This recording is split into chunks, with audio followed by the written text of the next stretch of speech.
Welcome to Separate Bathrooms and other handy marriage tips. Hey there, Ali Dado here. And Cam. Dado. Right. Finishing up our series of 10. Yep. Cam, Yep. Dado. We are. And gosh, we've covered a few hairy topics along the way. From money, social media, my legs, pregnancy, your legs. hairy. I'm talking anyway. Keep We've going. We've not talked about your hairy We actually legs. haven't gone to the hairy No. legs. Yeah. No, we'll have to do that for the next series. Oh, Right. there is a next series. We're very excited about that. A bunch of different topics on how they've affected our marriage, and hope you've had a good time along the way. We've got we think of an interesting one today for you. Yeah, we just thought we'd end up on a bit of a light-hearted tone and share some of our holiday stories with you. We've got some interesting ones. Yeah, indeed, because we are talking about relationship tips, marriage tips, and how important family holidays are for couple time and family time too. Well, yeah, because I was saying to you, I read the other day that they've really scientifically done the study that family holidays are so important for couples and for families, because they're creating memories together through travel that can be some of the best or some of the worst memories within a family. Some families have great travel karma and others not so much.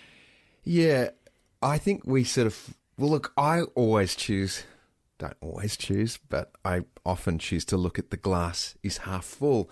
But when I talk about our travel karma, we are definitely on the side of the empty side, or we have massive travel karma. I would put it like that. We have, unfortunately. Yeah, there's always, but we've had experiences that have. Yeah. But these are the stories that we come back to at the dinner table that we laugh the hardest at. Exactly. And I'm sure if you're at home, wherever you're listening, I wonder about this. We think we have bad travel karma, but I think everybody goes through some, glitches when they're traveling. At some point, it's just you're out of your comfort zone. Something's going to go haywire. And how funny is it being at someone's house for dinner and they're talking about their travel stories? Yeah. And they're always the ones that are full of the most peril, or anxiety ridden. Yeah. And I guess for us, it started almost straight away because not long after you and I met, I took you up to Yamba. You flew and I drove up with the boat, took Ali out on the boat, and of course we got bogged on a sandbank in the Clarence River. I'm pushing the boat off. I stepped on a sand shark. Bolted Screamed like a 5-year-old girl.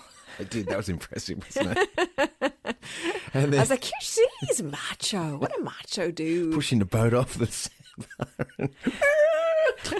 I've never seen anyone move so fast. He jumped so high out of that water. Well, the thing is, that sandbank was in the middle of the river. It and it's was. A wide I would have river. done the It's same a thing. Big expanse of water. Yeah. So anyway, and then the classic thing happened afterwards. We're putting the boat back onto the trailer. And there's waves slapping at the side of this old wooden speedboat. It weighs a ton. I've gone to get the trailer. Of course, I'm hopeless at backing it up. Alison's there because I said, don't let the boat touch the concrete of the trailer. If you can, just keep it off not the trailer, off the ramp. Keep the boat off the ramp. And of course, she's done that, kept the boat off the ramp, but the boat's been banging against her side for 20 minutes while I'm trying to back the trailer. All over my shins. Get back home. Yeah. No, your hip. Remember, your hip was all bruised. Yeah, but it's my shins as well. That was the beginning of it. That was the beginning of us, our travel. Yeah, that was stories. a minor one for what was ahead. So our next one was our honeymoon, and we decided to go to the beautiful island of Hawaii, actually Kauai, in the Hawaiian Islands, and unfortunately, we chose a time where the worst natural disaster of the Hawaiian Islands hit. There was a hurricane cyclone. Yeah, one of those. Big wind. Yeah. And we were confined to the hotel for, I think, 10 days out of our 12-day honeymoon. At times we weren't even allowed to open the door because lucky we were newlyweds, but still And then the first day out, the first day we were actually allowed out to swim in the water, I dove into the water, put my foot down and sliced a massive chunk out of my foot. And remember the Hawaiian lifeguards Yes, came and darling, I remember that. they carried me darling out part. with blood dripping and they said, that's it, you can't get back in the water. So that was it. I couldn't get back in the water. Yeah, and but what I remember most about that is that heroic lifeguard. I'm sure it was Jason Momoa or The Rock, one of those type of guys, was carrying you up the beach like he was holding, cradling you in his arms. He carried me that whole length of the beach. Up the entire beach in front of everybody. And so there's Ali, 22, hot girl, and dopey husband loping behind while the big Hawaiian guy, lifeguard, is taking you up the beach like a hero with blood dripping off your foot. He was very kind. He was very kind. He made me feel like an ass. So I wasn't very manly at that point. I mean, do you actually have any, in hindsight now, because we have a lot more holiday stories, but do you have tips for how not to have a disastrous holiday? Yeah, well, I mean, because we have done a lot of travel overseas, like when we were living in the States, a lot of travel. Yeah, one is make a plan, be ready for the unexpected, and be flexible and open. I think that's really important. But really, what makes a disaster? What is it? Is it something like you've lost your luggage, or your passport's gone down, or and that's out of your hands. The luggage one, I did the luggage thing though. Obviously, take out travel insurance, and we've been on either side of that where it's worked really well, and where we haven't taken travel insurance out and we've paid, dearly for it.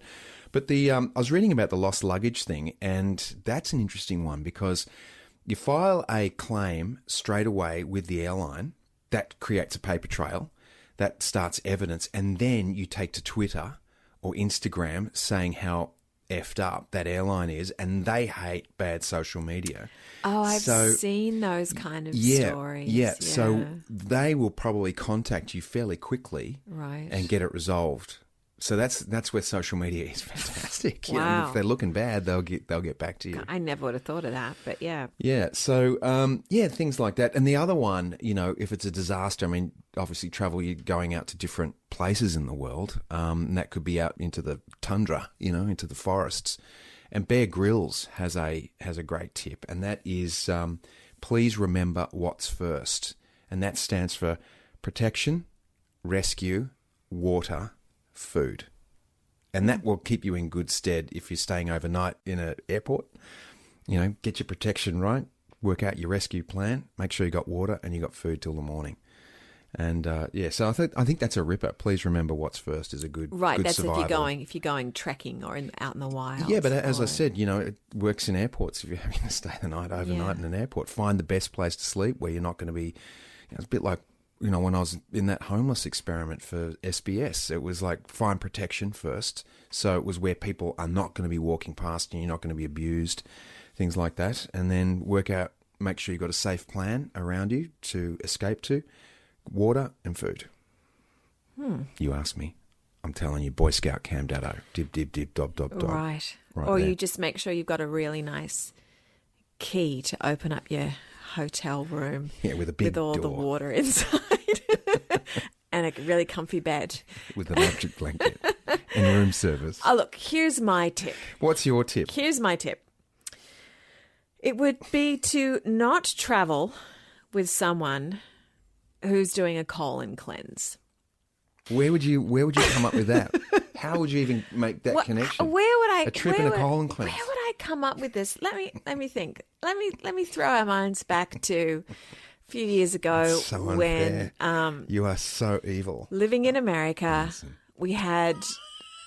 I was pregnant with baby number 3. I was about 5 months pregnant with Bodhi, and for people who don't know, I'm an absolute shark fanatic. I love, love, love sharks. When I met Alison, she could tell me every Latin name of about I don't know, every single shark in the world, like 25 different varieties, all had... That is a gross exaggeration, but I love that you think that about me. Cardion carcaris. I could quote one, but that's okay. Okay, give it to me. But I do have a lot of other information about sharks that I do know, so that is true. So we've established she is a shark lover. I love sharks. And so when we were living in LA, the Monterey Bay Aquarium was housing a great white shark.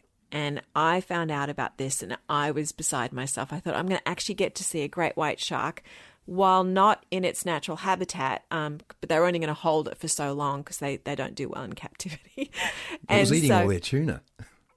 That's right. It was eating all the tuna, so they had to get rid of it. I had to move it out. But I was like, this is it. We have to go. We had, we were on a shoestring budget. Like we had absolutely no money. So I figured we're going to drive. We're going to stay in not even 1-star places, just 0-star places. And we'll make this work. We've got 2 little kids. They won't care. We'll just ham and egg this. We'll pack our snacks and we'll go.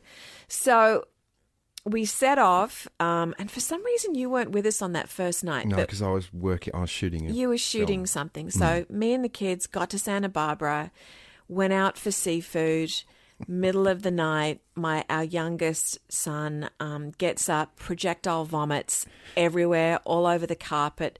Just misses the open suitcase, just by a hair's breadth, but vomit all over the carpet, all over him. So that was the first night. Then Cam meets us in the morning. In we get to the car. We're on our way, and Cam, unbeknownst to me, has decided that a road trip with 2 small children and a pregnant wife would be a good time to do a colon cleanse. Well, when is not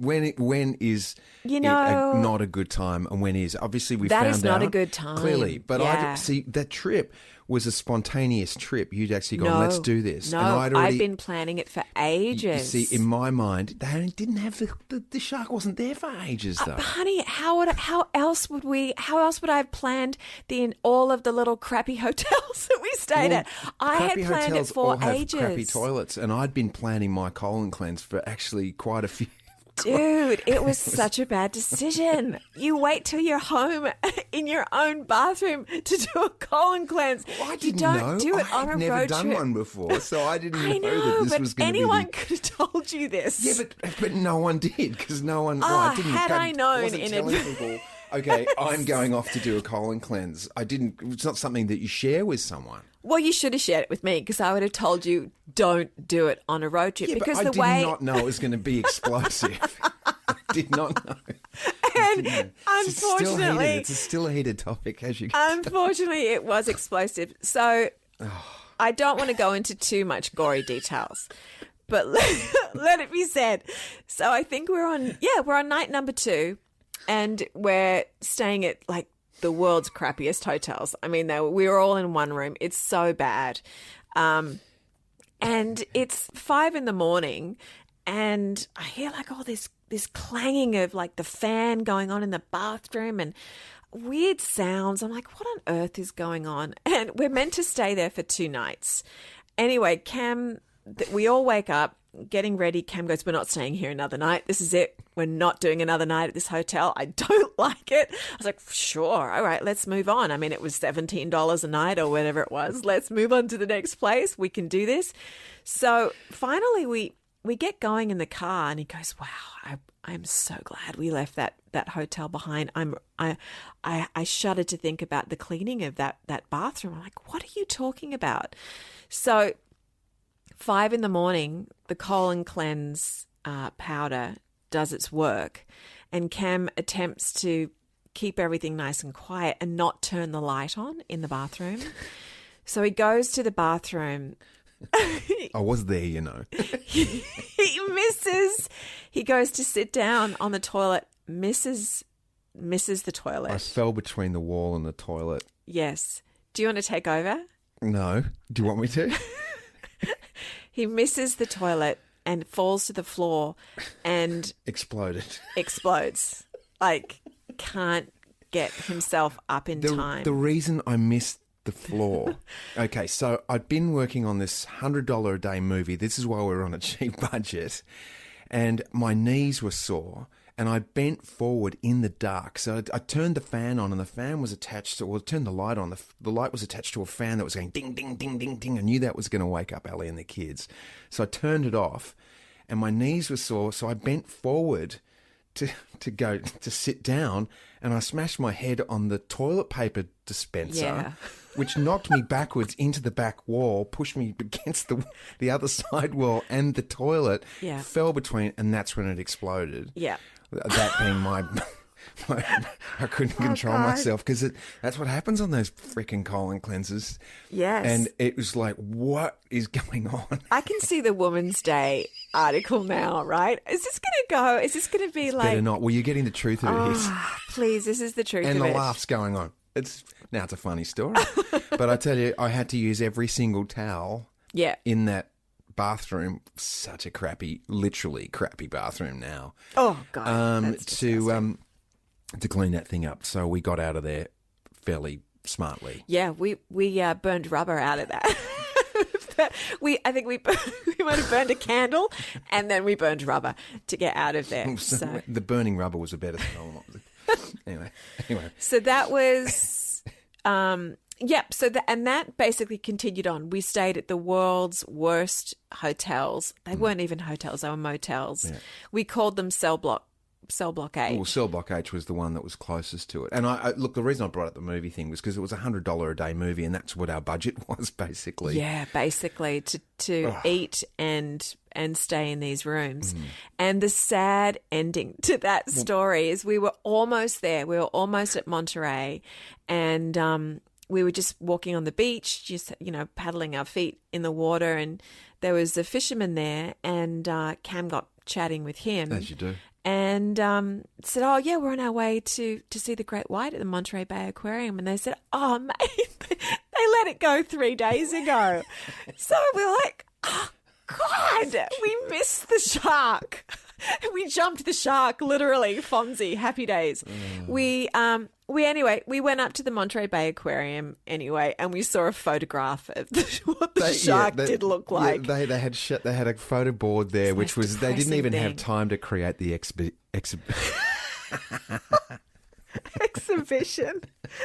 Yeah, thank you. Easy for you to say. Oh, I'm getting all choked up on my colon cleanse. By the way, that did work.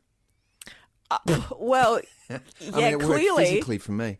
Yeah, clearly. I remember I toned it down a bit for the way home, so it was much happier ride. Yeah, yeah. Thank heavens for that. Yeah. So that was our travel. One of our travel stories. And I stand behind that. Actually, it's probably best not to do a colon cleanse when you're on a road trip with your family. Oh, you are standing behind that. Yeah, now. I think it's probably a good idea. Okay, yeah, I'm glad you've decided that. A fair bit of tension that I didn't need. Yeah, well, and being pregnant, your sense of smell is is pretty attuned. Well, I wasn't pregnant. You weren't? No. Oh, okay. So it didn't bother me. Okay. Yeah. Oh God. Well, another one? Well, we've got. We went to Hawaii. This was also when this was actually right after our bankruptcy, actually. It was. And we were desperate to go on a holiday. Yeah, and how we got there was we were actually really fortunate. We were really fortunate. There's a wonderful magazine called Out and About with Kids, and they happened to say, look, would you guys consider going to Hawaii? It was only 4 or 5 days. And write about the hotel and write about your experiences in Hawaii, and we can cover hotels and flights. Yeah. So we were like, this is incredible. There's no way we could have afforded to have done it otherwise. So that's what we decided to do. As Ali said, it was just post our bankruptcy, the most intense time for our financials, and I was under a fair amount of pressure. So it was great to be able to go, we are going to the tropical islands of Hawaii, to Waikiki. It's going to be fantastic. We didn't have a credit card. That's one thing that happens in a bankruptcy. You get no more access to credit, which is a good thing. So we had a debit card. All our money was in the debit card. Now, what happens when you go to these places? They want a deposit. So when you put your deposit down for a debit card, they actually debit the money from your account. So we put down like an $800 deposit, and that was our entire funds. We didn't have anything everything else on the debit card. And I didn't realise that at the time. I was like, there's no more money in our account. Yeah. And so it was, of course, it was going to come back to us. Yeah. But that wasn't going to be there for us to use over the next 4 or 5 days. Yeah. And they weren't meant to actually do it. No. That was the thing. It wasn't meant to. They weren't meant to take that money out. It was meant to be covered. Oh, so we had no money for food or anything. But what we did have was drink vouchers for 5 o'clock drinks and That's nibbles. right. And I was like, we have to go. That's right. So at least I can get pissed and have some. Well, happy hour. But remember, they had like crudités, or so you were like, okay, eat them up, kids, eat the peanuts, eat the celery, eat the hummus, eat as much of this as you can. It's free. There's a pineapple in the room. We can eat that. Yeah, because breakfast was on the house. That's right. It was just Yeah. we got the pre-dinner drinks. Yeah. That was from 5 to 7 with nibblies. So I was like, let's just bust out on those. Yeah. Yeah. And we had free breakfast. And then we had like $20 a day for the 4 of us each day. And we got like, what was included, which was it was a great holiday aside from that, because we could use the facilities of the hotel. Yeah. We could use their watercraft and things like that, which was a gas. That was all great, snorkeling and things like that. It was just like, we were are very you fortunate kidding me? They're going to take the money? Yeah. And then do you remember that we went out for dinner because the hotel said sorry. Yeah. And gifted us a gift certificate. Gifted us a dinner at this great restaurant there. And it turns out that what happened with that, with the credit card? I don't know why, It but was some mess. she also needed the debit card just to sort of for ID, and she charged the whole dinner to the debit card. It's like a $600 dinner. It was like, and it just went all over again. Yeah. So I don't know. I guess the lesson of that is credit cards are good for those situations. Don't use your debit card if that's the only cash you've got. Yeah, and I mean, maybe don't travel if you've only got $5. a few $100s in your account. I don't know, with a family of 4. Yeah. Ready for the unexpected. Be ready, be flexible. It's like, and then it's kind of like first world problems too, isn't it? Totally. Yeah. Yeah. I mean, as I said, we were just fortunate to be there. Again, these are stories that we tell, and I'm sure you've got your stories and how great they are, because it does bring our family together. Right? I think we mentioned this in an earlier podcast too, where I took Ali and the kids away on our last American adventure. I was like, let's go. They hadn't seen the Grand Canyon at this point, and we rented the big old 36-foot rolling turd RV, and off we went to the Grand Canyon, and that was an amazing time. And yet, again, expect the unexpected, because this thing had pop-outs, and what I mean is that by that is, if you don't know RVs, they have these sections that actually motorized rooms that open out when you park. Yeah, so it pushes out your dining room. Yeah, it's an expansion it's super aspect to it. Very cool, so comfy. And you've got to follow protocol with putting those in and out. And one day I forgot to do the protocol. Went a bit pear-shaped with the driver's seat. Bent the whole thing around. But yeah, you snapped it so that the seat didn't have a lock. It didn't have a lock, so the seat could actually, the driver's seat spun in circles. So not conducive to driving. As you're trying to drive, you're swearing your head off, trying to keep the seat from swinging from left to right. But again, I called it the rolling turd. I remember in that movie RV with Robin Williams, and how kind the community of mobile home They're known people for are. it. The RVs, they Yeah. all help each other out. So we had a 6-pack of beer in the fridge, and I went and visited a neighbour across the way. I said, "Do you have a toolkit?" And he's like, "Sure, mate." And so we cracked a beer, grabbed his toolkit, and brought it back. Took the seat apart. He had like a hammer. I mean, a proper hammer, but he also had all the socket and ratchet set and things like that, so I could take the seat apart and put it back together again. Yeah. Very glad that could happen. Of course, it's freezing cold, and anyway, he got a 6-pack and we fixed the seat, and not a problem. Yeah. Off we went. And then a couple of days later, when we were on our way back from Sedona, it was dark already.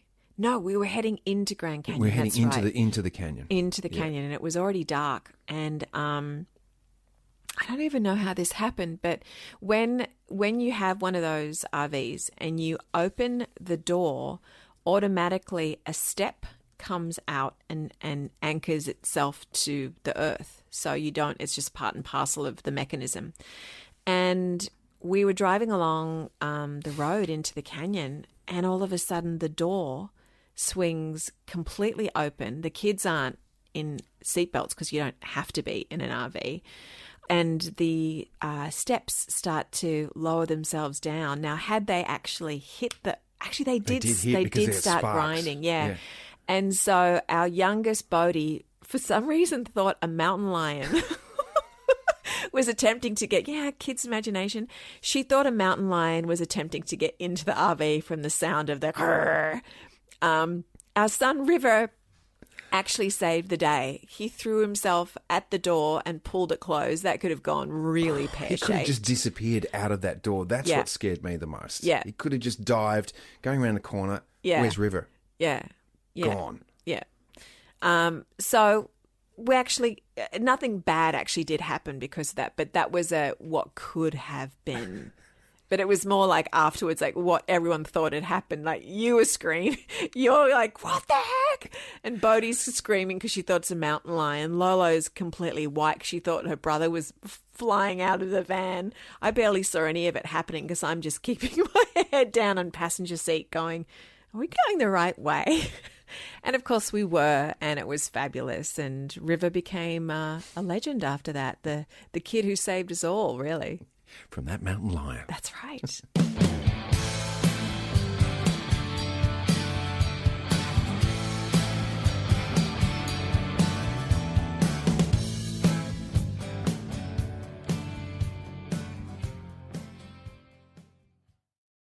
We're talking about holidays and how important they are to creating memories in relationships, in families.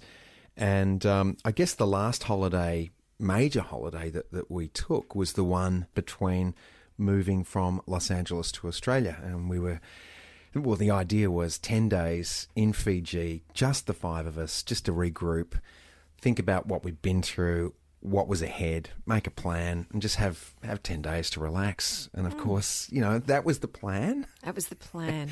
And let me say, we did not have travel insurance on that one. We didn't know. And we should have. We should have, yeah. Yeah, we really should have actually, yeah. As it turned out, because the unexpected happened. Bodhi got sick, and we ended up in a hospital in Sigatoka. Which was a third world... Basically a third world hospital. Third world hospital. So, yeah, she'd eaten... we actually didn't know what she'd eaten. But we'd gone on this glorious hike, and everyone except me had eaten tuna sandwiches. And the chicken.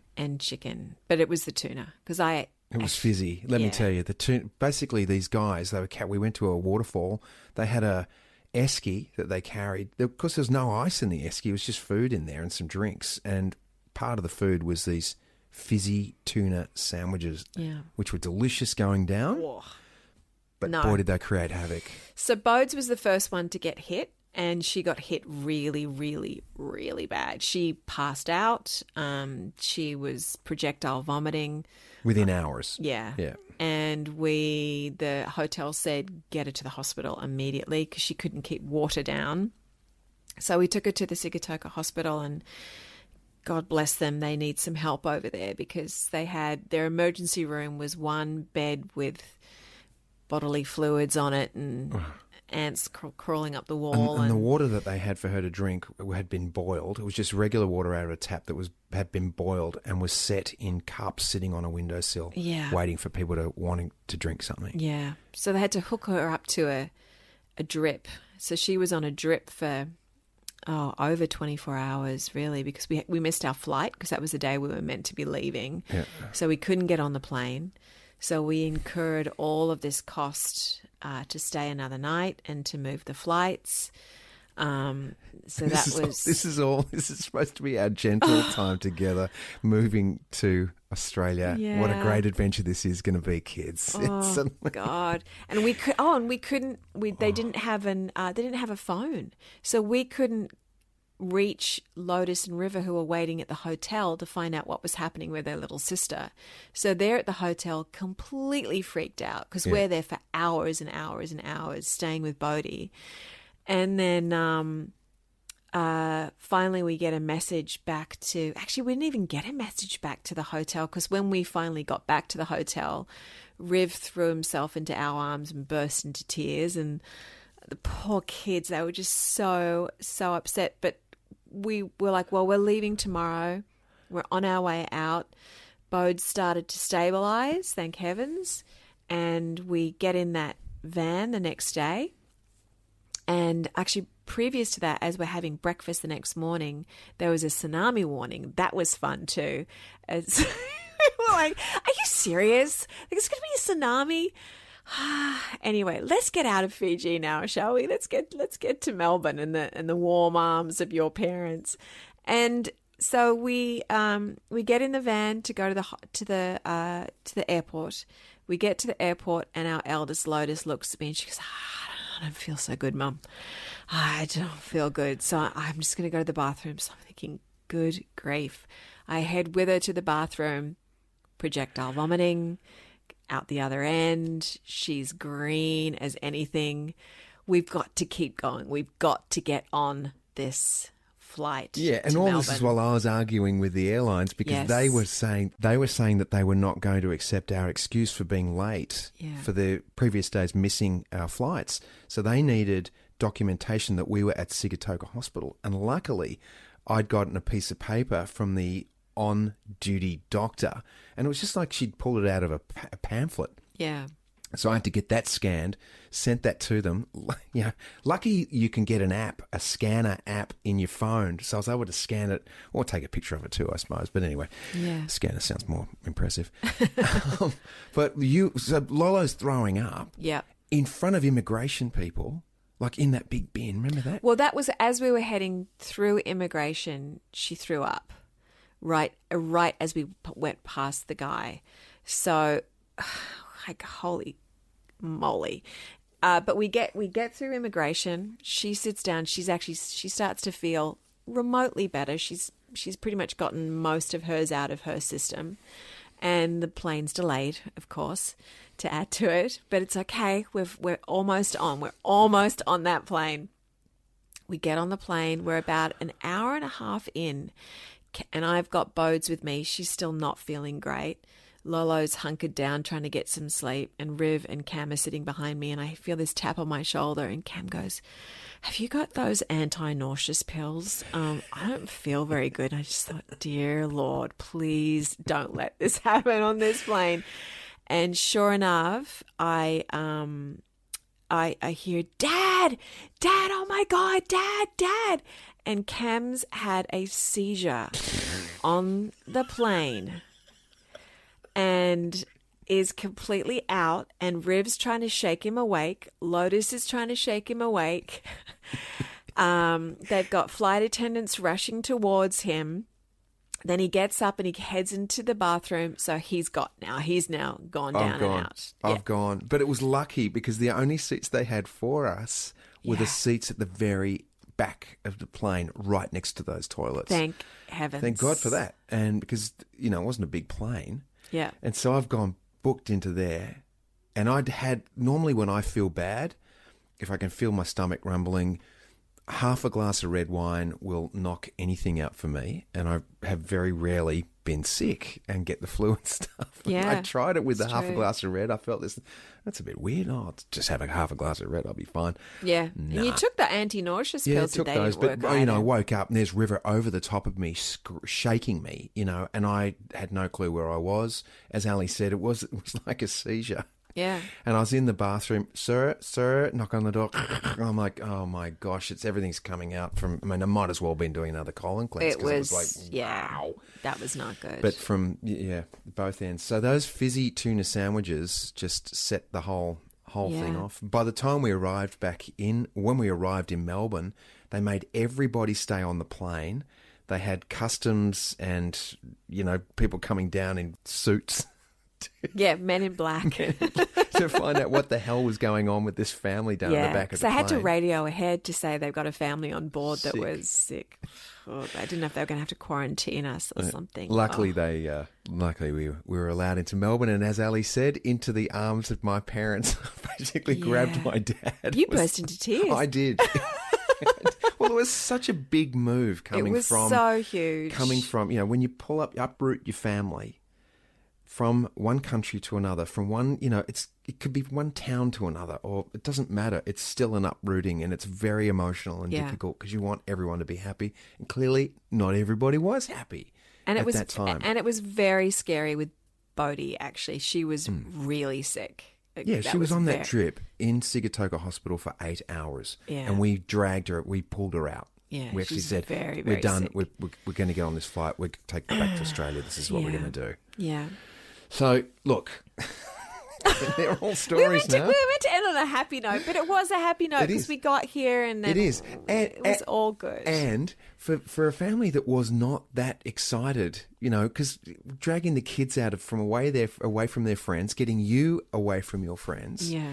It was a very emotional time. And as we've discussed, subsequent to this, going through that experience in Fiji, and it was nothing to do with Fiji. It was just an experience that happened in Fiji. Yeah, it was the tuna. It made us so grateful to be landing in Australia. Absolutely. We're going, oh my God, we want to be here so badly. Yeah, that's all we wanted. We just wanted to be in Australia. Yeah. Oh my goodness. Let's wind this up, sweetheart. Well, as you can hear, we've had a few doozies of holiday experiences. I'm sure you have too. And as what's happened with us, and it's probably happened with you, it does become folklore in the family, and it becomes part of the tapestry of your relationship. So even as hard as they have been experiences. And they have their value. They do and have joy. their value. Absolutely. Alrighty, well that's it for this series. We will be back in a few weeks' time with our new series of separate bathrooms and other handy marriage and relationship tips. Yeah. We're going to be bringing in some guests as well, some guest couples who have been married or in relationship for a long time to share with us what works with them and things that haven't worked with them so well, so we can get a fuller picture of the whole thing. Yeah, I'm really excited to talk to some other couples. Me too. Yeah, it'd be great. The daddos are swinging. Okay. Oh, Lord. That's a whole other episode. All right, thanks for listening. Yet to be written, I must say. See you on the next one. Bye.